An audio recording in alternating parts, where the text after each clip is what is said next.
বাংলায় এবার বড়সড় বিপদ, ধেয়ে আসছে ভয়ানক ঘূর্ণিঝড়। বাংলায় মে মাসের স্মৃতি মোটেই সুখের নয়। মনে পড়ে আপনাদের 2009 সালের 25শে মে সুন্দরবনকে তছনছ করেছিল আয়লা।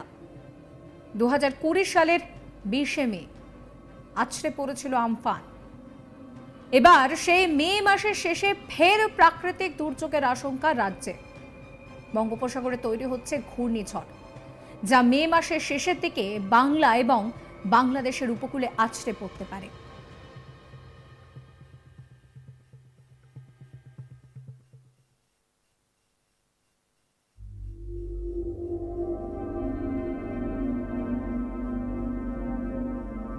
আর যদি বাংলায় আছড়ে পড়ে এই ঘূর্ণিঝড়, তা যে গোটা বাংলাকে ফের একবার তছনছ করে দিতে পারে, সে বিষয় সম্পর্কে আগে থেকেই জানিয়ে রেখেছে মৌসম ভবন।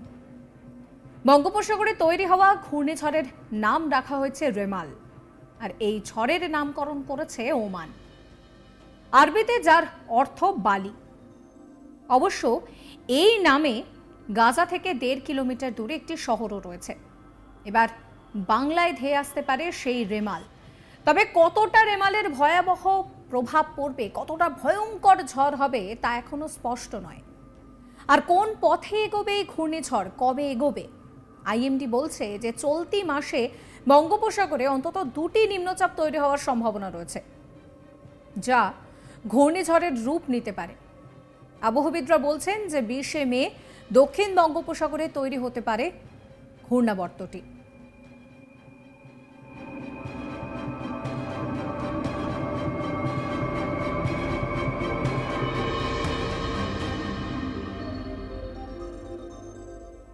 আবহবিদদের ধারণা, মে মাসের শেষে মোটামুটি ধরে নিন 24শে মে নাগাদ সমুদ্রপৃষ্ঠ থেকে শক্তি বাড়িয়ে স্থলভাগের দিকে এগোবে এই ঝড়।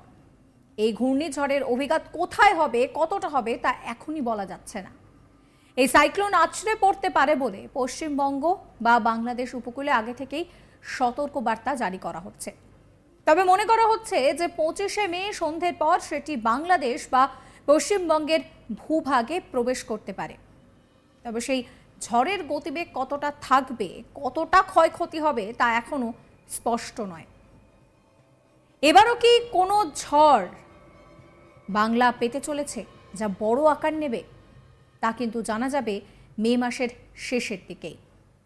তবে এরই মধ্যে আলিপুর আবহাওয়া দফতর দিয়েছে ভালো খবরও। উত্তরবঙ্গের সব জেলাতে বৃষ্টির সম্ভাবনা রয়েছে।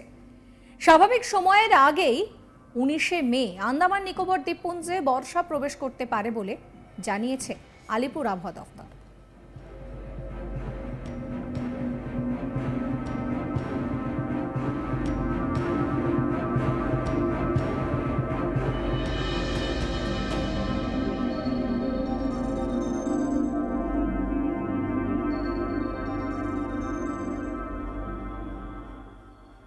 অর্থাৎ এই মুহূর্তে দাঁড়িয়ে আপাতত যেটা আশঙ্কা করা হচ্ছে যে বাংলায় কিন্তু ঘূর্ণিঝড়ের জন্য বড় সড় বিপদ আসতে চলেছে। আমরা এর আগেও একাধিক ঘূর্ণিঝড় দেখেছি, আমফান, আয়লা, সেই সমস্ত কিছু কিন্তু বলা যেতে পারে যে তছনছ করেছিল বাংলাকে। সেই ঘা সারিয়ে উঠতে প্রচুর সময় লেগেছিল, হয়তো বেশ কিছু জায়গায় সেই ঘা এখনো সারানো সম্ভব হয়নি। সেখান থেকেই বোঝা যাচ্ছে যে মে মাসটা বাংলার জন্য খুব একটা সুখের স্মৃতি দিতে পারেনি। তার কারণ এই যে আয়লা বা আমফানের কথা বললাম, মনে পড়ে আপনাদের, সবই কিন্তু মে মাসেই হয়েছিল। 2009 সাল 25শে মে সেই সময় দাপট দেখেছিল সুন্দরবনবাসী আয়লার, তছনছ হয়ে গিয়েছিল সুন্দরবন। 2020 সাল সেই সময়ে 20শে মে আছড়ে পড়েছিল আমফান। অর্থাৎ মে মাসে বাংলাকে তছনছ করে দিয়েছে একের পর এক ভয়ঙ্কর ঘূর্ণিঝড়। এবার মে মাসের শেষে ফের প্রাকৃতিক দুর্যোগের আশঙ্কা রাজ্যে। একদিকে রাজনৈতিক উত্তাপ তো বাড়ছেই, অন্যদিকে প্রাকৃতিক দুর্যোগের আশঙ্কার মেঘ ঘনীভূত হচ্ছে। বঙ্গোপসাগরে তৈরি হতে পারে ঘূর্ণিঝড়, যা মে মাসের শেষের দিকে বাংলা এবং বাংলাদেশের উপকূলে আছড়ে পড়তে পারে।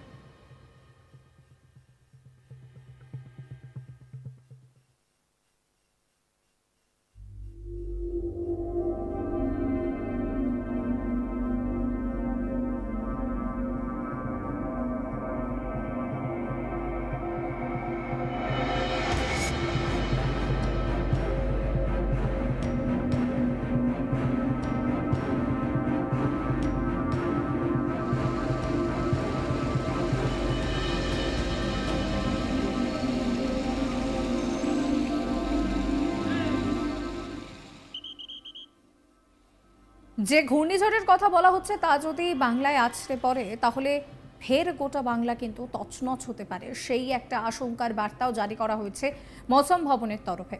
বঙ্গোপসাগরে তৈরি হওয়া ঘূর্ণিঝড়ের এবারের নাম রাখা হয়েছে রেমাল, আর এই ঝড়ের নামকরণ করেছে ওমান, আরবিতে যার অর্থ হচ্ছে বালি। অবশ্য এই নামে গাজা থেকে 1.5 কিলোমিটার দূরে একটি শহরও রয়েছে। এবার বাংলায় ধেয়ে আসতে পারে সেই রেমাল। তবে কতটা ভয়াবহ হবে সেই ঝড় তা কিন্তু এখনো স্পষ্ট নয়।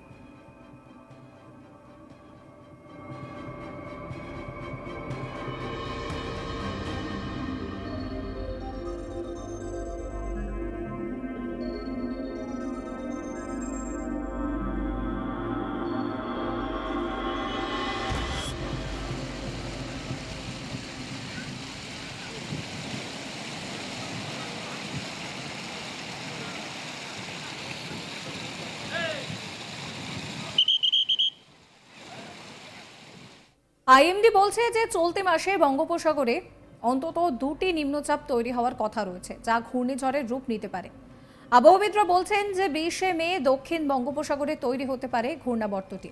আবহাওয়াবিদদের ধারণা, মে মাসের শেষে মোটামুটি 24শে মে নাগাদ সমুদ্রপৃষ্ঠ থেকে শক্তি বাড়িয়ে স্থলভাগের দিকে এগোবে এই ঝড়। এই ঘূর্ণিঝড়ের অভিঘাত কোথায় হবে, কতটা হবে তা এখনই বলা যাচ্ছে না।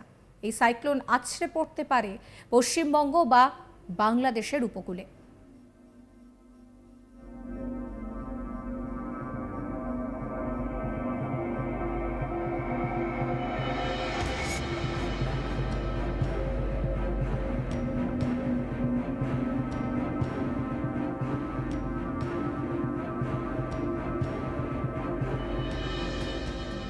তবে মনে করা হচ্ছে 25শে মে সন্ধ্যের পর সেটি বাংলাদেশ বা পশ্চিমবঙ্গের ভূভাগে প্রবেশ করতে পারে। তবে সেই ঝড়ের গতিবেগ কতটা থাকবে, কতটা ক্ষয়ক্ষতি হবে তা কিন্তু এখনো স্পষ্ট নয়।